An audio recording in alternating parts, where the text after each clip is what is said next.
Ынтымақтың берүүлөрүн түз эфирдеги товарлар маалымат программасы улантат. Аны менен мен Айжана Досумбекова тааныштырам. Саламатсыздарбы.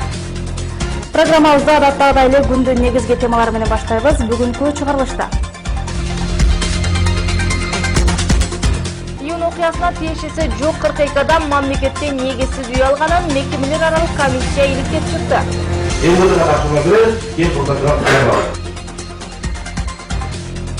Шайлоодо колдонулган автоматтык түрдө эсептөөчү урна түшүнбөстүктөрдү жаратты. Ошо бизге түшүндүргөндө мен мындай кылбайт элем да, мен укугумду тебелеп койду дейм.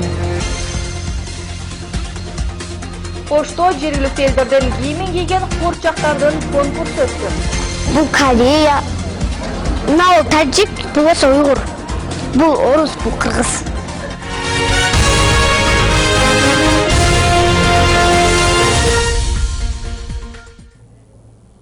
Кыргызстанда ВИЧ дарты менен ооруган кош бойлуулардын саны өсүп жатат. Бул тууралуу бүгүн 18 майда Улуттук энени жана баланы коргоо борборунун директору Камчыбек Узакбаев билдирди.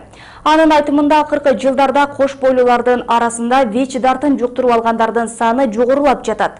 Оору жуктуруп алгандардын саны акыркы 10 жылда көбөйдү. Өткөн жылы 169 кош бойлуу аял ВИЧ дарты менен ооруп катталган. Бул Кыргызстан үчүн жетишерлик жогорку көрсөткүч, дейт Узакбаев. Эми 2 күн мурун камакка алынган жогорку кеңеш депутаты Карганбек Самаковдун баш коргоо чарасы өзгөртүлдү. Аны эч жака кетпөө тууралуу тил каттын негизинде Октябрь райондук соту үй камагына чыгарды. Бул тууралуу Самаковдун басма сөз катчысы Нурдин Дүйшөнбеков билдирди. Аталган маалыматты Самаковдун адвокаты да тастыктап, депутат 2 айга үй камагына чыгарылганын маалымдады. Жогорку кеңештин депутаты Карганбек Самаковга Бишкектин айланасындагы 260 гектардан ашык жерди мыйзамсыз менчиктеп алган деп 14 майда кылмыш иши козголгон. Эртеси күнү УКМКнын тергөө абагынын камакка алынган.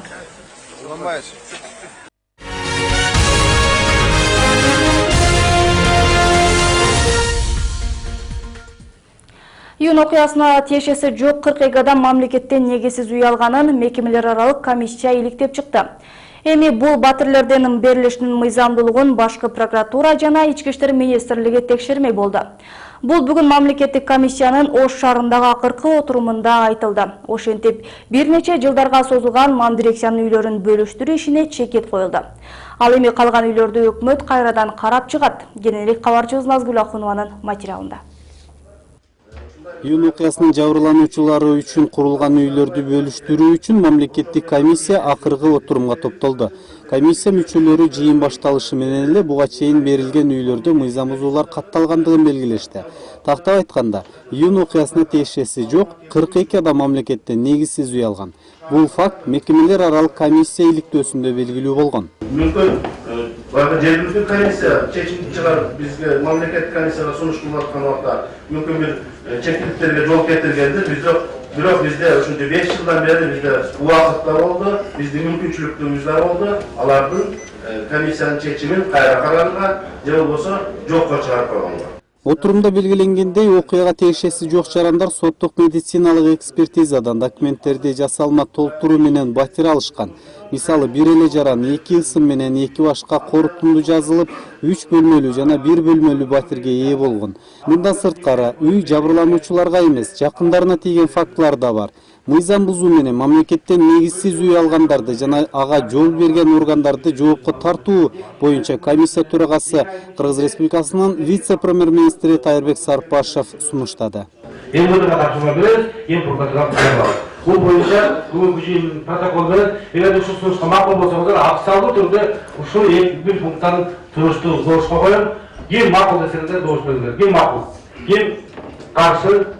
Калыс жок. Бир добуштан бул чечимге кабыл анда комиссиянын чечимине ылайык батирлердин берилишинин мыйзамдуулугун башкы прокуратура жана Ички иштер министри 2 айлык мөөнөттө текшерип чыгыш керек. Маселеге чекит коюлгандан кийин комиссия мүчөлөрү күн тартибиндеги негизги тема болгон үй бөлүштүрүүнү карашты. Окуяда жабыркаган 40 чакты жаран көрсөтүлгөн. 10го жакын канааттандырып, ишин жыйынтыктады. Алардын катарында шаардык ички иштер башкармалыгынын башчысынын орун басары Шакир Зулимов да бар. Бул комиссия абдан көп иштерди жасады. 600 ашык квартира бөлүштүрүү боюнча өзүнүн миссиясын негизинен толук аткарып бүттү. Эми кийинки калган квартираларды өкмөттүн деңгээлинде тиги же бул социалдык категорияларга мүмкүн ипотекалык жол менен болобу, ошо мэрия менен биргеликте өкмөттүн өзүнүн чечими болот. Ошо чечимге ылайык буга чейинки алынып келген кайрылган адамдардын социалдык категориялардын дагы катмарлары каралышы мүмкүн. Ошентип бир нече жылга созулган мамдирекциянын үйлөрүн бөлүштүрүү иштерине чекит коюлду. Бирок комиссиянын чыгарган чечими июнь окуясынан жабыркаган айрым жарандарга макул келген жок. Мындайлардын бири Шайни Топчубаева. Ал батирлердин санынын туура эмес бөлүштүрүлгөндүгүнөн нааразы болуп, комиссияга бир нече жылдан бери кайрылып чечим күтүп келгендигин айтат.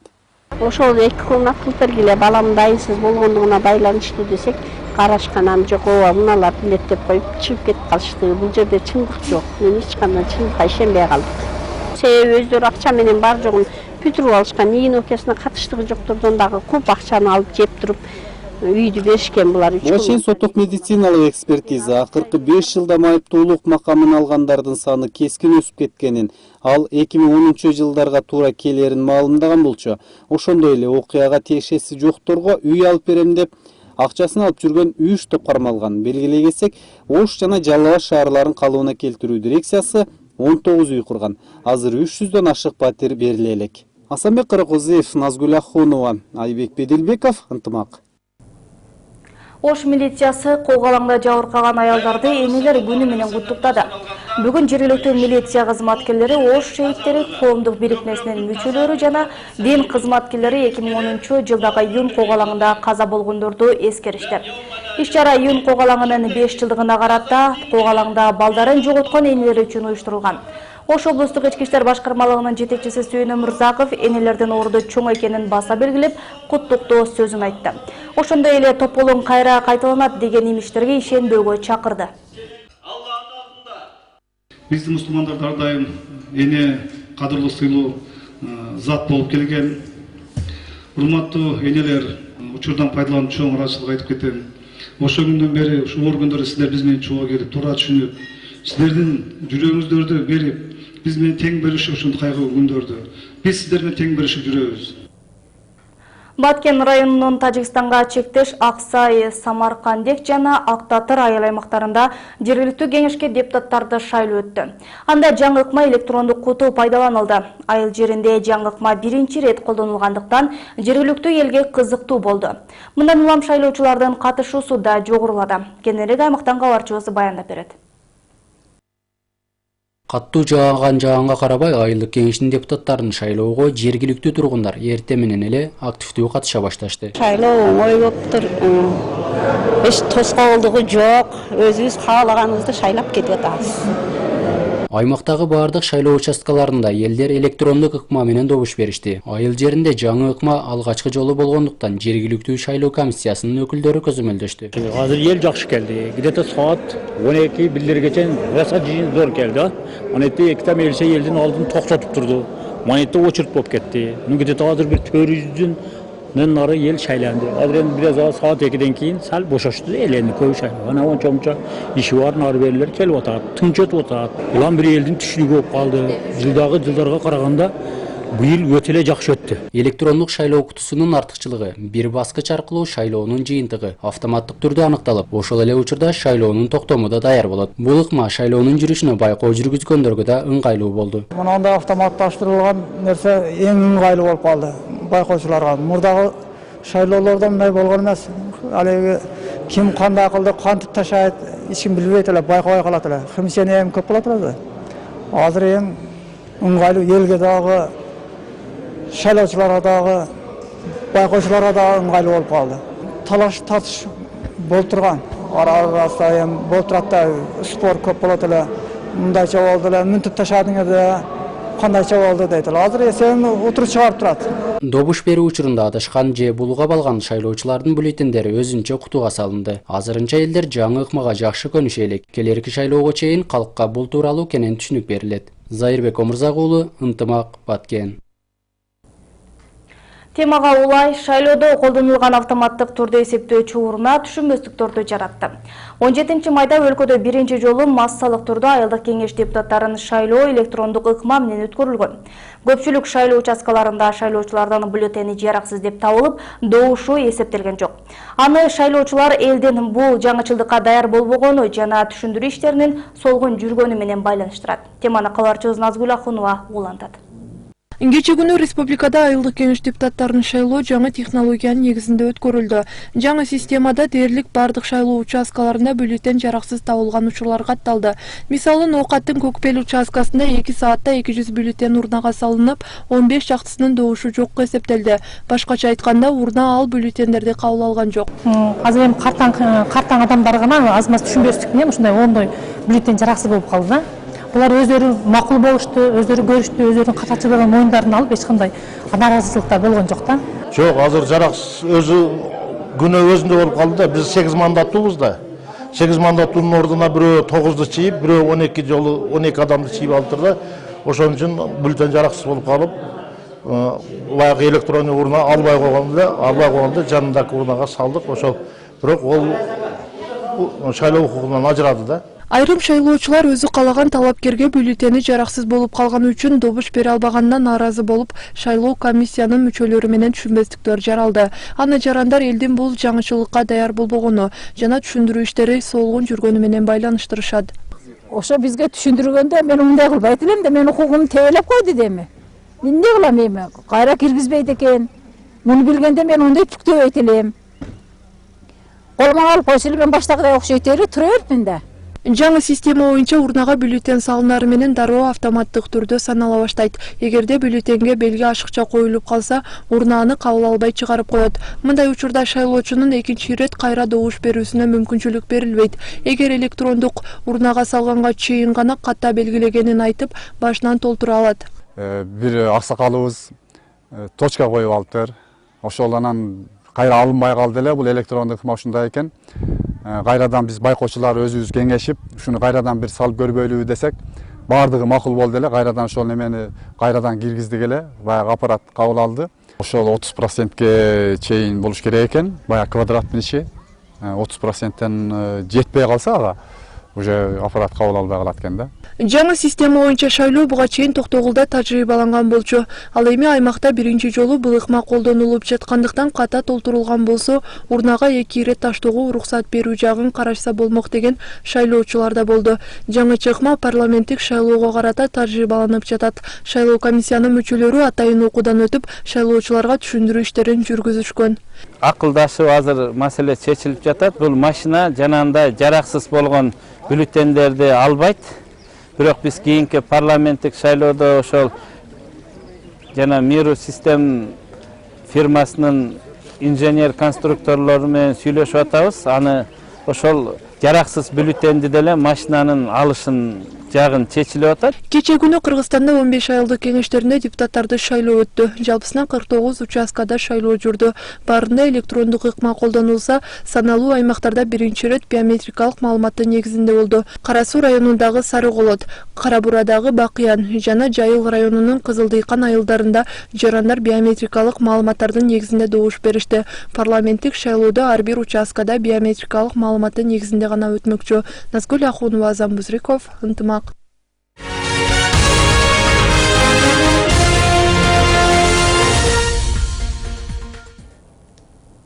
Орто Азиянын тарыхында биринчи жолу Кыргызстанда алтын коймалар даярдалды. 2015-жылдын 7 майынан тартып, Кыргыз Республикасынын Улуттук банкы афинаждалган алтындан даярдалган коймаларды сата баштады. Алтын коймалар келечекке ишенимдүү финансылык салым катары инвестициялануучу банктык жаңы продукт болуп саналат. Максаты Кыргызстандан чыккан алтындарды өлкөдө кармап калуу жана жарандардын туруктуу байлык топтошуна шарт түзүү. Коймалар 1 граммдан 100 граммга чейинки 6 салмакта даярдалган. Сапат белгиси 999. Алуу сатуу баасы күн сайын улуттук валютада аныкталып, Улуттук банктын расмий сайтынын банктык өлчөнгөн коймалар бөлүгүндө жайгаштырылат. Алтын бул илгертеден бери эле мындай эң туруктуу байлык болуп эсептелинет. Ошон үчүн биздин элдер ушул чет өлкө валютасын алып, анан чет өлкө валютасынын баягындай нагы өйдө түшүп же төмөн түшүп кээде өйдө көтөрүлүп тез өзгөрүлүп турат. Ошондон жабыркабасын ошол чет өлкө валюталарына бир альтернатива болсун деп чыгарып жатабыз. Биометрикалык маалымат тапшырбаган жарандар шайлоодон четтетилет. Бул бүгүн Ош шаарында өткөн шайлоонун инновациялык технологиялары деген аталыштагы тегерек столдо айтылды. Анткени шайлоочулардын тизмеси биометрикалык маалыматтарга негизделип түзүлүп, мамлекеттик каттоо кызматы 3 күн калганда борбордук шайлоо комиссиясына өткөрүп берет. Добуш берүүдөгү жаңы технологиялык ыкмалар жана башка маселелер тууралуу кеп болгон иш-чарада быйылкы шайлоодо маркировкалоо да алынып салынганы айтылды. Анткени биомаалымат тапшыруу өз эле жетиштүү деп эсептелет. Иш-чараны Таза шайлоо ассоциациясы борбордук шайлоо комиссиясы менен чогуу уюштурган. Кыргызстанда быйыл парламенттик шайлоо болот. Алдын ала маалыматтар боюнча шайлоо күзүндө октябрь-ноябрь айларында өтөт.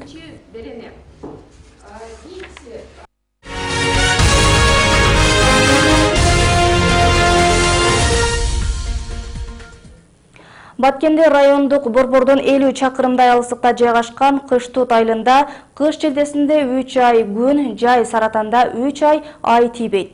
Айылда маданият үйү, уюлдук байланыш жана жер маселелери тургундарга бир топ эле кыйынчылык жаратат.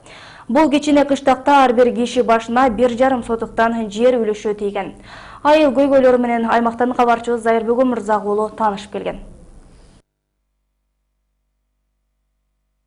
Тоолуу Кыштут айылында 1500дөй киши жашайт. Көйгөйү болсо бир топ. Негизги көйгөй айылда союз мезгилинде иштеп турган маданият үйүнүн учурда иштебей жатканы. Айылдыктардын башка маселеси экенин айтышат. 25 жылдай мурда айылдыктар аш шаар менен кенен кесири имарат куруп, мадани иш-чаралар эми ушул жерде өтөт деп үмүттөнүшкөн. Бирок имарат курулган ошол боюнча кароосуз калып, уроо алдына келди десек болот. Жергиликтүүлөр бул иштебей калган маданият үйүнө акча каралганы менен абалы өзгөрбөгөнүнө нааразы. Илгери бул кулуп иштеп кайсы нерселер кесе ошо кулупта өткөзүлөт эле. Эми азыр эмнегедир бул кулупка эч ким көңүл бурбай койду. Эми акчада бөлүнгөн дейт. Ким билет эми эч ким карабайт, кароосуз жатат. Чоңдор же бир чогулуш же бир нерселер келсе мынантип эшикте туруп сүйлөйбүз, эч нерсе каралбайт.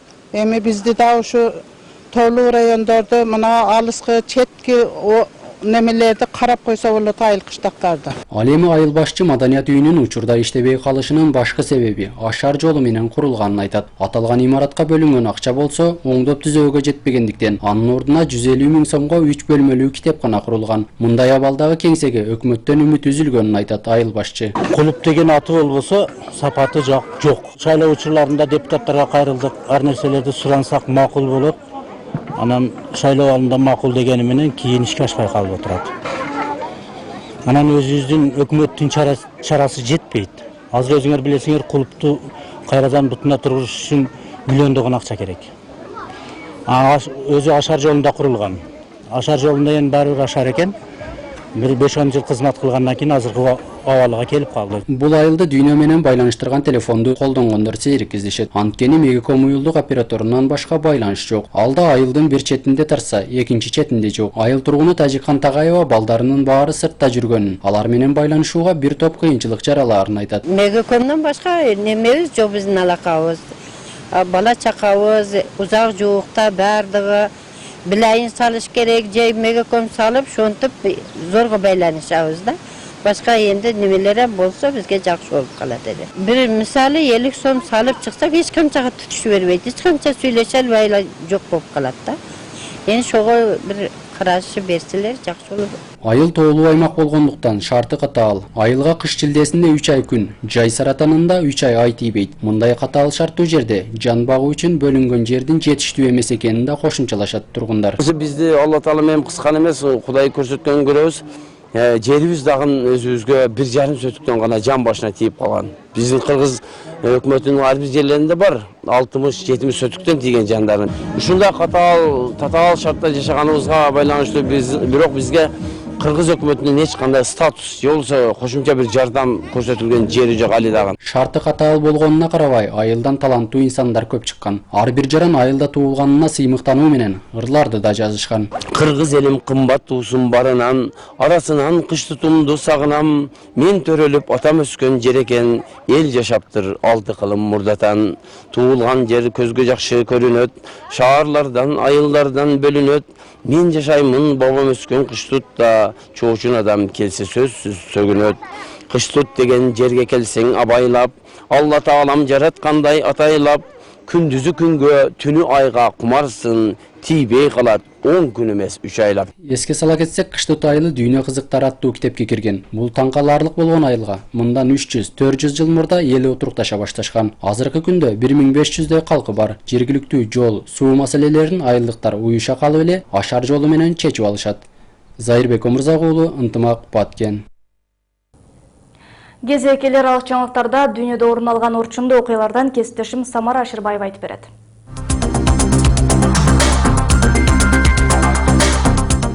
Украинанын Нафтогаз компаниясы газ сатып алуу үчүн алдын ала Газпромго $32 миллион которду. Бул тууралуу Нафтогаз компаниясынын басма сөз кызматынан кабарлашты. Алардын билдирүүсүндө 13 май күнү $30 миллион, андан соң $32 миллион өлчөмүндөгү акчаны алдын ала төлөө келишими боюнча коңшу өлкөгө которушкан. 1 майдан тарта Орусия Украина менен газга байланышкан келишимди жокко чыгарууну кабарлаган эле. Учурда ал келишим июнь айынын аягына чейин узартылганы маалым болду.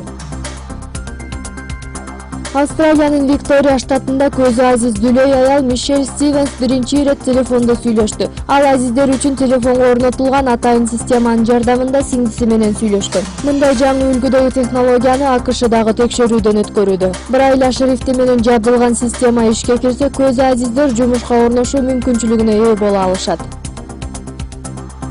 Саякаттоо үчүн арзан жана кооз деп аталган 10 өлкөнүн арасына Казакстан менен Өзбекстан да кошулган. Бул тууралуу блогерлер жүргүзгөн мониторингте маалым болду. Алар Казакстандын Байтерек, Хан Шатыр жана Тынчтык сарайы туристтерге кызыктуу болуп, көпчүлүк бул өлкөгө саякатка бараарын аныкташкан. Ал эми Өзбекстанда саякаттоочуларды өзүнө тарткан Чарбак суу сактагычы жана Чимган тоосу каралган. Ошондой эле алардын арасына Армения, Азербайжан жана Грузия өлкөлөрү да кошулган.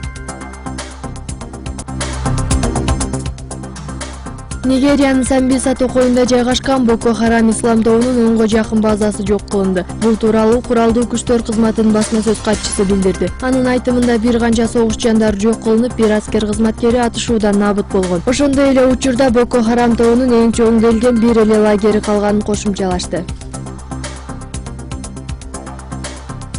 АКШнын мамлекеттик департаментинен кабарлагандай 17 май күнү Бурундинин аймагынан 20га жакын жарандары эвакуацияланды. Аларга кошо башка өлкөнүн өкүлдөрү да куткарылган. Эскерте кетсек, Бурундиде аскер кызматкерлери бийликке каршы нааразычылык акциясына чыгышкан эле. Учурда өлкөдө башаламандыктар уланууда.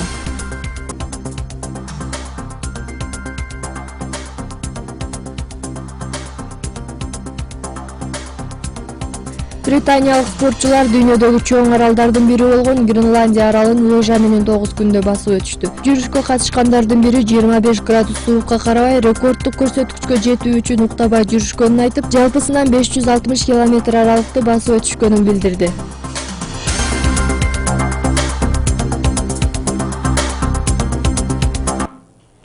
Кайрадан өлкө жаңылыктары улантабыз. Ошто жергиликтүү элдерден кийимин кийген куурчактардын конкурсу өттү. Баш байгеге 30 000 сом сыйлык коюлган. Мелдештин шарты боюнча ар бир катышуучу Ош шаары жана облусунда жашаган 13төн кем эмес элдин улуттук кийимин кийген 13 куурчактын коллекциясын даярдоо керек. Ар улуттун кийимин кийген куурчактар кийинки сюжетте. Бул болсо казак. Бул болсо бөлүү ушуну эми кылгыла деген анан кийин кылдым. Бул болсо татар. Өзгөн шаарынан келген Айчолпон конкурска катышуу үчүн 16 куурчак даярдаган. Аларды бир караганда эле кайсы улуттан экенин кийиминен байкоого болот. Бул куурчактарды 15 күн аралыгында жасап бүткөн. Аны жасоо кыйын деле эмес, бирок улуттук кийимдерди кийгизип чыгуу татаал болгонун айтат. Булар болсо жумдон кийиз жасап атышат. Боёп, кайнатып, бул орус су ташып атат мындай баканы мененчи. Бул кыргыз нан жаап атат. мына нандарданчы. Булар атайын мыйманга даярдаган. Булар мына турк менен күрт. Бул эко селкинчектеп атат, бул мында гүлөнтүп атат. Бул Корея. Мына ол таджик, бул эсе уйгур. Бул орус, бул кыргыз. Конкурска кийим моделин түзүү жана конструкциялоо боюнча иш алып барган түрдүү курактагы топтор, чыгармачыл устуканалар, театрлар, мода студиялары жана башка билим берүү мекемелери катышты. Сынактын шарты боюнча ар бир катышуучу 13 улуттук кийимин кийген куурчактарды жасап келүүсү шарт болчу. Мындагы катышуучулар көрсөтүлгөн нормадан бир канча ашыгы менен даярдашкан. Киргизские костюмы. Султанова Света. Бул кыргыз кийимдери, аны Совет Султанов жасаган. Мында тажик, немистердин да костюмдары бар. А бул болсо колдо токулган. Муну мен даярдадым. Любовь Ивановна сделала каутер. Вот это вот ручная вязка сделана мною Большаковой. Ош шаары жана облусунда жашаган элдердин улуттук кийимин кийген куурчактар аттуу сынак биринчи жолу өткөрүлүп жатат. Саамалыктын алгачкысын уюштурууда эле катышуучулардын саны артып, көрүүчүлөрдүн көз жоосун алган куурчактарды баалоо калыстарга кыйынчылык жаратты.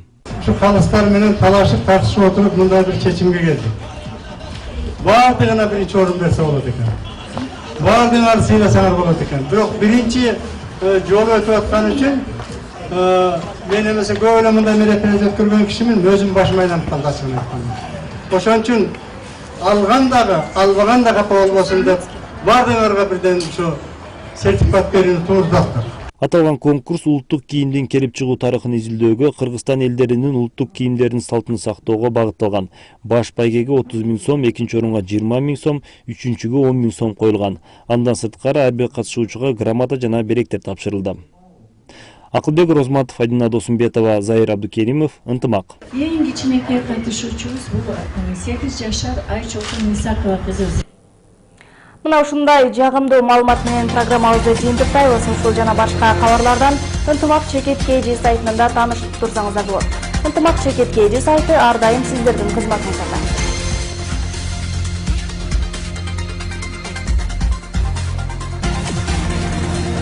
Мен сиздер менен коштошом. Кайрадан эфир аркылуу жолугушканча аман болуңуздар. Алдыда аба ырайы жана спорт жаңылыктары.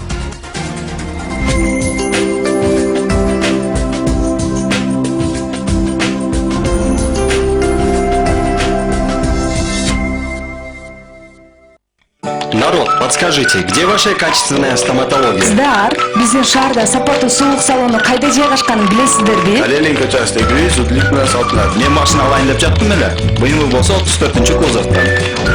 Oshforum.kg. Интернет-форум южной столицы. Тут каждый найдет свое. Саламатсыздарбы, эртеңки күнгө алынган аба ырайы менен таанышып алыңыздар. Аба ырайынын демөөрчүсү түштүк жергесинин интернет форуму Oshforum.kg сайты. Кыргыз гидрометинин билдирүүсүндө эртең айрым жерлерде жаан жаашы күтүлөт. Батыштан соккон шамалдын ылдамдыгы секундасына 4-9 метрди түзөт. Кээ бир райондордо 15-20 метрге чейин жетет. Абанын температурасы Баткен областында түнкүсүн 8-13 градус, күндүзү 18-23 градуска чейин жылуу болот. Ош областында түнкүсүн 10-15 градус, күндүзү 20-25 градуска чейин жылуу. Жалал Абад областында түнкүсүн 10-15 градус, ал эми күндүзү 20-25 градуска чейин жылуу болот. Нарын областында түнкүсүн 5-10 градус, ал эми күндүзү 16-21 градуска чейин жылуу болушу күтүлөт. Талас областында түнкүсүн 7-12 градус, ал эми күндүзү 19-24 градуска чейин жылуу. Ысык көл областында түнкүсүн 6-11 градус, күндүзү 15-20 градуска чейин жылуу болушу күтүлөт. Чүй областында түнкүсүн 10-15 градус, ал эми күндүзү 20-25 градуска чейин жылуу болот. Ордо калабыз Бишкекте мезгил менен жаан жаап күн күркүрөйт. Батыштан соккон шамалдын ылдамдыгы секундасына 4-9 метрге жетет. Абанын температурасы түнкүсүн 12-14 градус, күндүзү 21-23 градуска чейин жылуу болот. Ош шаарында мезгил менен жаан жаап күн күркүрөшү күтүлөт. Батыштан соккон шамалдын ылдамдыгы секундасына 4-9 метрге жетет. Абанын температурасы түнкүсүн 13-15 градус, ал эми күндүзү 24-26 градуска чейин жылуу болушу күтүлөт. Сиздер 19 майга алынган аба ырайы менен тааныштыңыздар. Аба ырайынын демөөрчүсү түштүк жергесинин интернет форуму Oshforum.kg сайты. Бул сайттан издегениңиздин баарын таба аласыз. Сиздерди аба ырайы менен мен Самара Ашырбаева тааныштырдым. Саламат калыңыздар. Народ, подскажите, где ваша качественная стоматология? Кыздар, биздин шаарда сапаттуу сулук салону кайда жайгашканын билесиздерби? Калелин көчөсүндө үй зудлик менен сатылат. Мен машина алайын деп жаттым эле. Буюму болсо 34-кузовтан. Boshforum.kg. Интернет-форум южной столицы. Тут каждый найдет свое.